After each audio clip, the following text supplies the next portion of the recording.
ماں تیری کمی ہے، ماں تو نے فاقے کیے مجھے بڑا آدمی بنا دیا۔ میری ماں میں تیرے کس کس احسان کا بدلہ چکاؤں؟ ناممکن۔ میں تو تیرے کسی احسان کا بدلہ نہیں چکا سکتا۔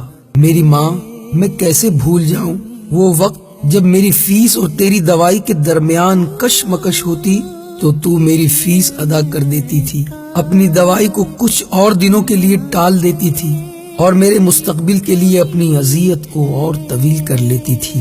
اے میری ماں، مجھے یاد ہے جب گھر کے حالات سے تنگ ہو کر میں نے نوکری کی، اس دن کی مزدوری تیرے ہاتھ میں رکھی تو کتنی دیر میرا ہاتھ تھامے روتی رہی اور مجھ سے ناراض ہوئی کہ کچھ بھی ہو جائے تم نے مزدوری نہیں کرنی، بس پڑھنا ہے چاہے حالات کچھ بھی ہوں۔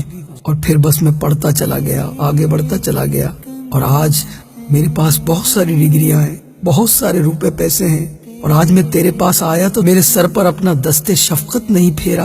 میں اب کس کی گود میں سر رکھ کر اپنی زندگی کی خوشیاں سناؤں گا؟ کون ہے جس کو اپنے درد کے زخموں کی داستان سناؤں گا؟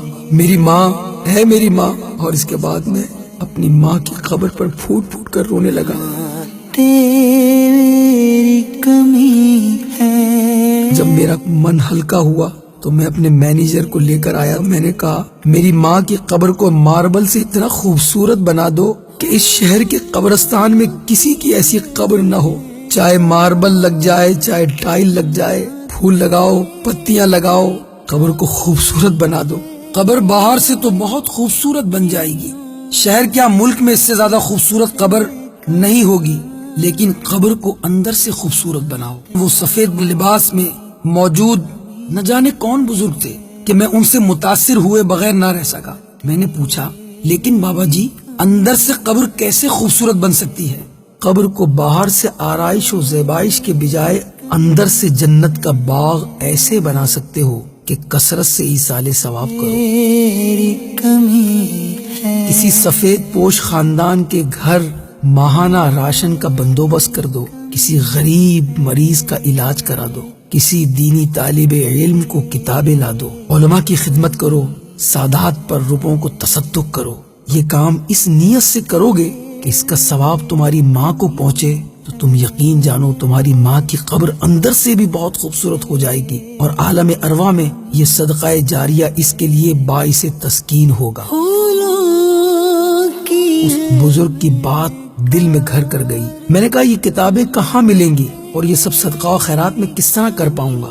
تو انہوں نے مجھے بہت پیار سے بتایا کہ وہ پرانی سبزی منڈی کے قریب فیضان مدینہ ہے نا، جہاں خوبصورت گنبد تمہیں دور سے نظر آئے گا۔ جی ہاں، میں نے دیکھا ہے وہاں سے گزرتے ہوئے، میں انشاءاللہ ضرور جاؤں گا۔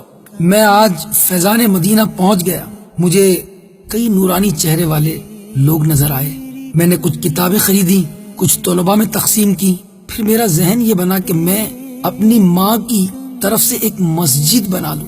مسجد تو قیامت تک رہے گی نا، تلاوت کرنے والے تلاوت کرتے رہیں گے، سجدہ کرنے والے سجدہ کرتے رہیں گے، نمازیں پڑھنے والے نمازیں پڑھتے رہیں گے، میری ماں کو بہت ثواب ملے گا۔ کمی ہے۔ میں نے وہاں جا کر خدام المساجد نامی ایک مجلس سے رابطہ کیا، ماں کے ایصال ثواب کے لیے ایک مسجد بنانے کی رقم پیش کر دی، اور مجھے وہیں سے معلوم ہوا آج شب برات ہے۔ میں وہیں سے قبرستان اپنی ماں کی قبر پر پہنچ گیا۔ میرے میٹھے میٹھے اور پیارے پیارے اسلامی بھائیوں، اللہ کی راہ میں صدقہ و خیرات کیجیے اپنے والدین کی طرف سے۔ ایصال ثواب کے لیے ایک بہت بڑی رقم صدقہ کی ہے، تو گویا مجھے یوں لگ رہا تھا کہ میں نے اپنی ماں کی قبر کو صرف باہر سے ہی نہیں بلکہ اندر سے بھی روشن کر دیا ہے۔ میرے میٹھے میٹھے اور پیارے پیارے اسلامی بھائیوں، اللہ کی راہ میں صدقہ و خیرات کیجیے اپنے والدین کی طرف سے۔ اللہ ہمیں عمل کی توفیق مرحمت فرمائے۔ کمی ہے۔